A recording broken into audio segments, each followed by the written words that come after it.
I'm Jackson. And I'm Dylan. And this is Wacky News.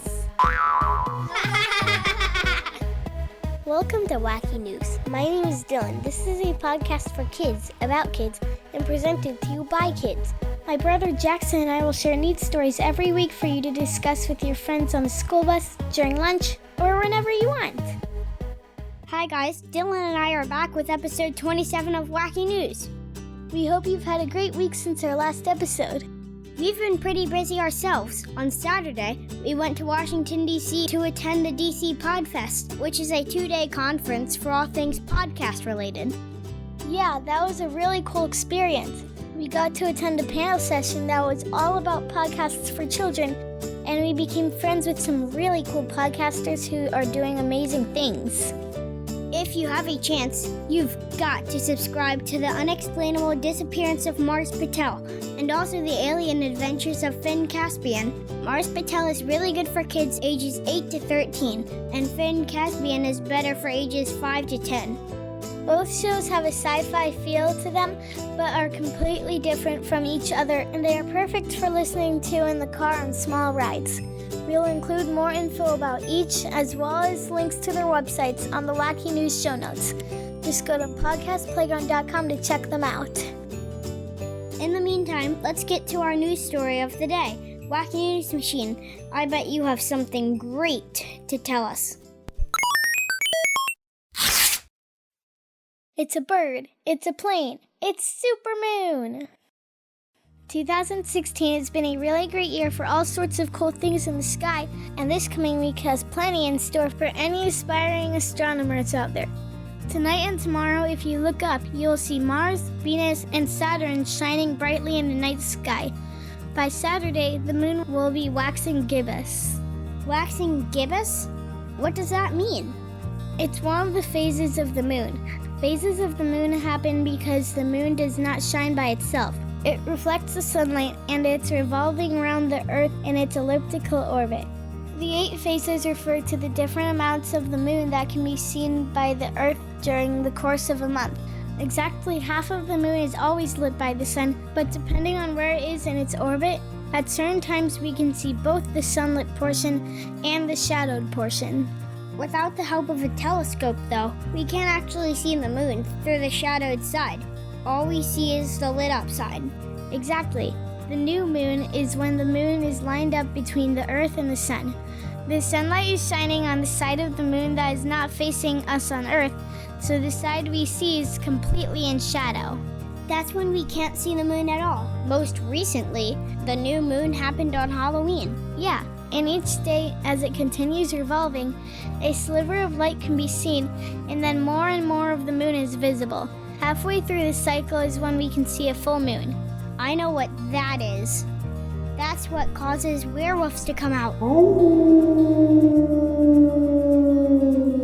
Oh, brother. Jackson, Halloween is over. Okay, for real though. Full moons are pretty awesome. Then you are going to love what this story is about. This month, the full moon is going to happen on November 14th. But this isn't going to be a normal full moon. So you mean it's going to be a werewolf full moon?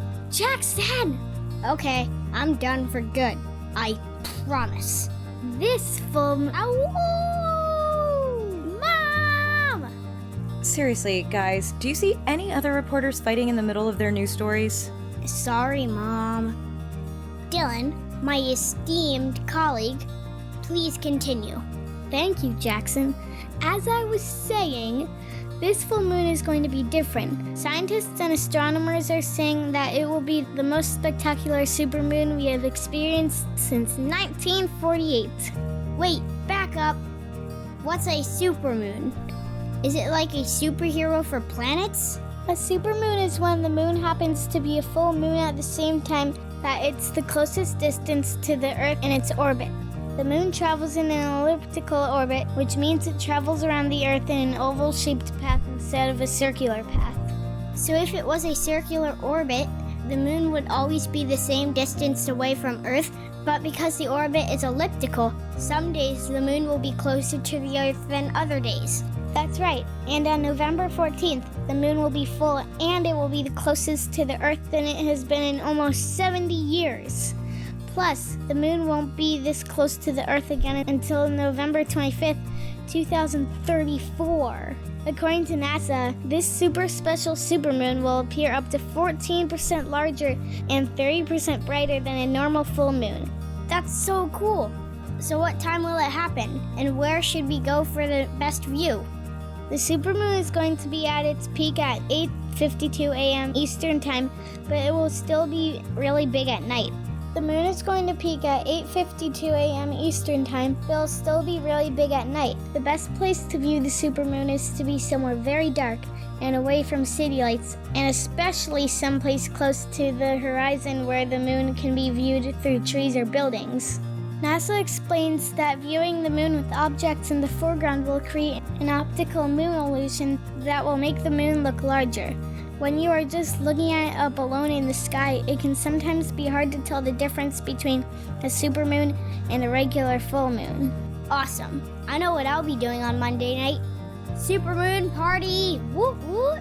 We will also be preparing to release episode 28 of Wacky News on Wednesday. That's right. That is going to be a cool episode. We interview Chef Egg, the host of Chef Egg's Cooking Egg Experience, and the author of illustrated kids' book, The Kitchen Comes to Life. Chef Egg is also going to teach us, and you, our Wacky News listeners, how to make a kid-friendly dish for Thanksgiving. So be sure to download next week's episode of Wacky News.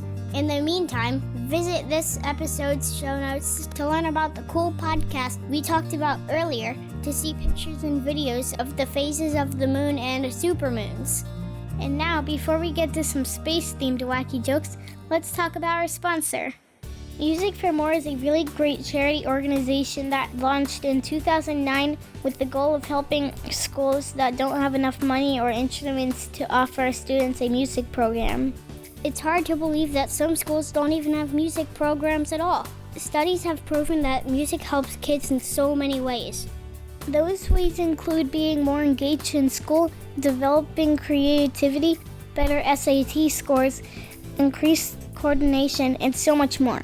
Music for More collects donated instruments from musicians and gives them to schools in need. They also hold a lot of special events like concerts and things to raise money for schools to improve their music programs. For more information, go to music4more.com.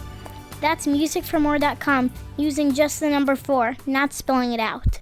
And now it's time for Wacky Jokes! What do you think of that new restaurant on the moon? The food's great, but it has no atmosphere. Why couldn't the astronaut book a room on the moon? Because it was full. What is a spaceman's favorite chocolate? A Mars bar. How do astronauts serve dinner? On flying saucers. Why did the cow go to outer space? To visit the Milky Way. What do plants like to read? Comic books. And that's it for episode 27, guys. As always, thank you so much for downloading and listening to our show. If you like what you hear, don't keep us a secret. Tell your friends and teachers to go to podcastplayground.com and check us out. And also subscribe to Toothy Trivia while you're there. No more rushing or bushing. Thank you so much, guys. Have a great day, and we'll be back next Wednesday with episode 28. Bye!